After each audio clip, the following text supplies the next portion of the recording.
So my breastfeeding journey has come to an end. So weird, like every time I talk about it, I feel so emotional about it. But I am happy it's come to an end, because I was tired and he wasn't getting enough food and it needed to come to an end. But I don't think anything quite prepares you for when you, well, I mean, I know your baby always needs you, but when you feel like your baby doesn't necessarily need you anymore quite as much.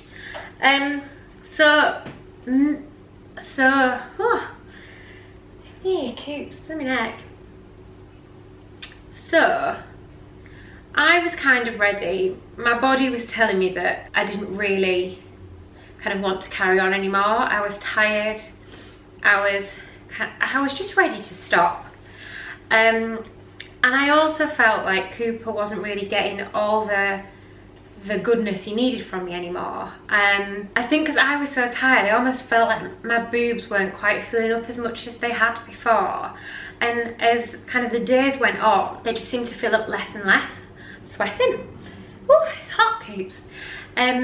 Yeah, and there was one night, and I'll never forget this, I don't think. And I got into bed and I said to Stanley, I said, I don't think I'm going to be able to feed Cooper in the morning.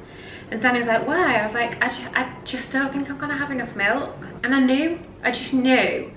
And that morning when Cooper was crying for boob, and I got up and I felt my boobs and I could tell they were just empty.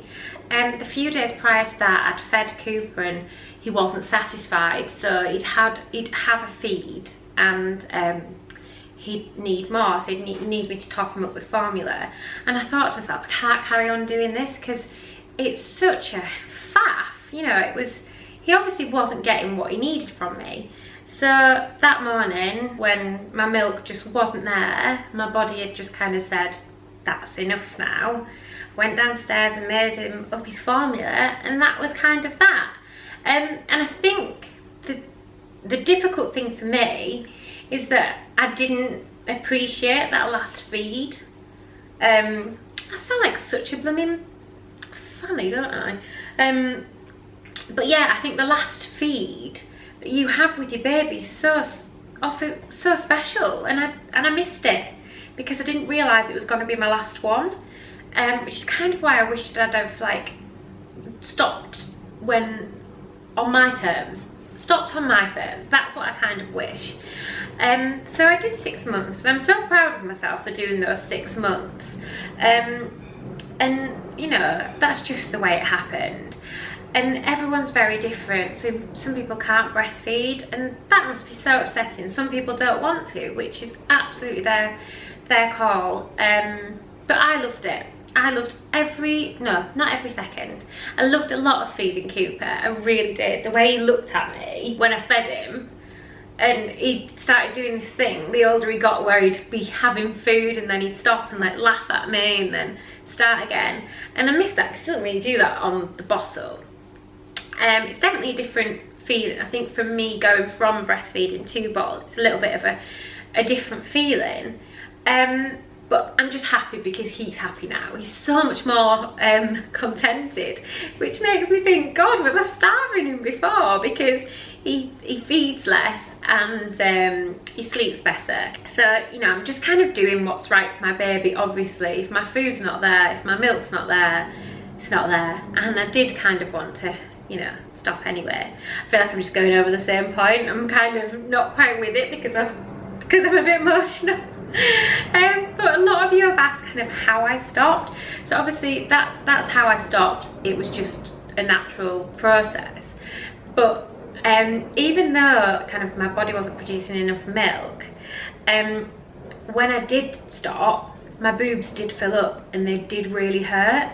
So I knew I had milk there, that I could have definitely given him a feed, but there wasn't enough to do the whole day. There was probably enough to do, I don't know, maybe, well, I don't actually know, don't know how much there was in there, but my boobs were painful.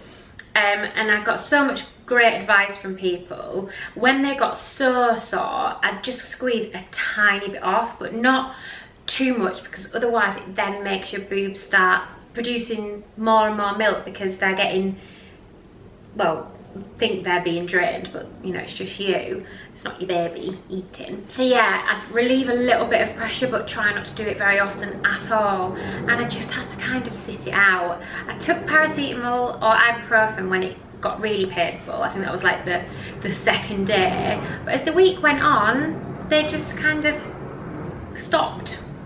And now, I gave my nipple a good squeeze. I could definitely get a little bit out, but like nothing. Like there's no shooting across the room scenarios like there used to be. Sorry, I've got a runny nose. That's what happens when you get a tear, isn't it? Sorry if I've got a snotty nose throughout the rest of this video. So yeah, that's kind of how it happened. And Cooper did keep grabbing for the boob, but thankfully it wasn't too traumatic for him. I think I was the most traumatized out of everyone.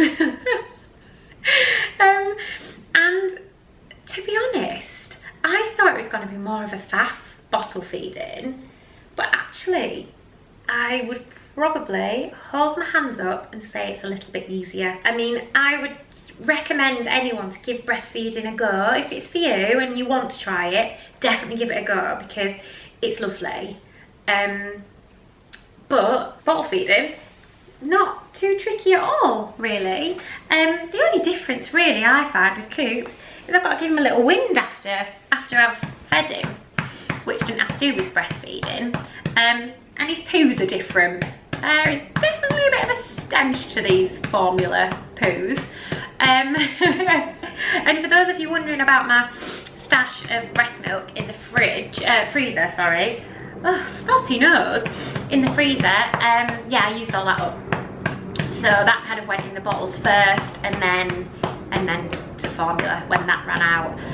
So that is my journey, and it was a lovely one, wasn't it?